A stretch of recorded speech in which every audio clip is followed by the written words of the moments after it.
Já, þá er maður komin austur í blíðuna þetta. Hérna er örugglega 15 stiga hiti sko.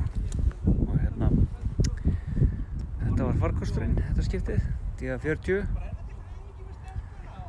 Helvíti rennilega og góð vél, sjálfstýringu og öllum græjum.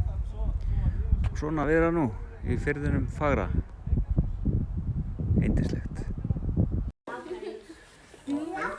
Þið eru hérna í beinni? Yes! Góðan. Já. Hver á innvendanum? Það er ég. Ég er bara að taka mynd af ykkur og þessari dásendar blíðu hérna á Neskostað. Leiðinni. Ha. Ó!